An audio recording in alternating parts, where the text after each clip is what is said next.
महाराणा प्रताप मेवाड़ की धरती पर संघर्ष का एक और दौर शुरू हो चुका था। अकबर की सेना ने मेवाड़ को झुकाने के लिए नई रणनीतियां बनाई थी, लेकिन महाराणा प्रताप के लिए ये सिर्फ युद्ध नहीं बल्कि सम्मान और अस्तित्व की लड़ाई थी। मेवाड़ के जंगलों और पहाड़ों में छिपकर संघर्ष करते महाराणा के लिए हर दिन एक नई चुनौती लेकर आता था। इस भाग में महाराणा ने अपनी सूझबूझ और अद्वितीय साहस से दुश्मन की योजनाओं को मात देने का प्रण किया। अकबर ने महसूस किया कि सीधा युद्ध मेवाड़ पर विजय पाने का तरीका नहीं है। उसने महाराणा की सेना को कमजोर करने के लिए गुप्तचरों का सहारा लिया। मुगलों ने महाराणा की गतिविधियों पर नजर रखने के लिए पहाड़ियों और गांवों में अपने जासूस तैनात किए। ये खबर महाराणा तक उनके वफादार गुप्तचरों के माध्यम से पहुंची। महाराणा ने तुरंत ही अपनी सेना को सतर्क रहने का आदेश दिया। महाराणा प्रताप ने अपनी सेना को छोटे छोटे दलों में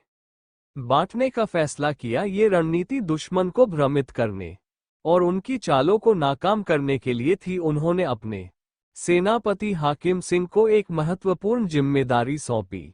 दुश्मन के ठिकानों पर अचानक हमले की योजना बनाई गई। इन हमलों का उद्देश्य दुश्मन की आपूर्ति और मोर्चा बंदी को बाधित करना था। जंगलों और पहाड़ियों का लाभ उठाते हुए महाराणा की सेना ने रात में दुश्मन की आपूर्ति पंक्तियों पर हमला किया। इन हमलों ने मुगलों को पूरी तरह से हैरान कर दिया। जंगलों में छिपी महाराणा की सेना के अचानक वार ने मुगलों को पीछे हटने पर मजबूर कर दिया। अकबर के सेनापति के पास इस स्थिति का समाधान नहीं था। हर दिशा से आ रहे हमलों ने मुगल सेना की ताकत को कमजोर कर दिया।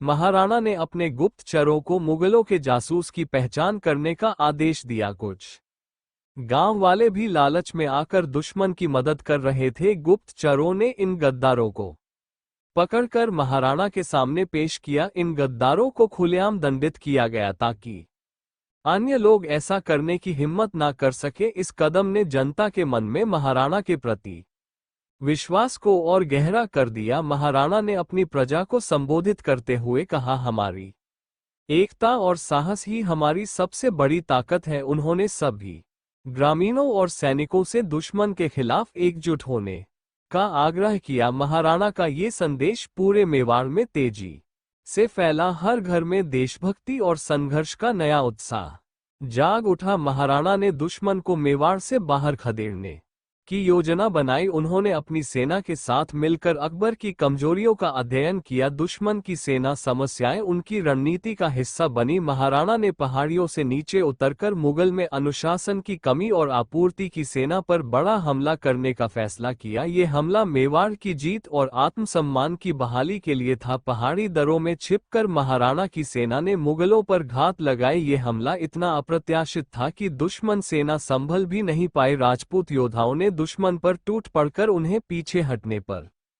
मजबूर कर दिया। जंगल और पहाड़ियों का फायदा उठाते हुए महाराणा की सेना ने दुश्मन को भारी नुकसान पहुंचाया। मुगल सेना को कई मील पीछे हटना पड़ा। इस युद्ध में महाराणा ने साबित कर दिया कि आत्मसम्मान और साहस से बड़ी कोई ताकत नहीं है। मेवाड़ की जनता ने अपने राजा की इस विजय का जश्न मनाया। गांव-गांव में महाराणा प्रताप की जय जयकार हुई। महाराणा ने अपने सैनिकों और प्रजा को इस जीत का श्रेय दिया। उन्होंने कहा, ये हमारी एकता और त्याग की जीत है। महाराणा की इस कहानी ने ये सिखाया कि जब तक आप हार नहीं मानते तब तक कोई भी ताकत आपको पराजित नहीं कर सकती। संघर्ष और आत्मसम्मान की यह गाथा हर भारतीय के लिए महाराणा प्रताप का जीवन हमें सिखाता है कि देश और सम्मान के लिए किसी भी हद तक जाना सही है। अगले भाग में जानियो कैसे महाराणा ने अपने राज्य को पुनः संगठित किया, कैसे उन्होंने दुश्मन की चालों को एक बार फिर मात दी, और जानिए उनकी जिंदगी का एक और महत्वपूर्ण अध्याय। ये कहानी हमें सिखाती है कि एकता, साहस और त्याग से हर मुश्किल को हराया जा सकता है। जब तक हम संघर्ष करते रहेंगे, सफलता हमारा पीछा नहीं छोड़ेगी।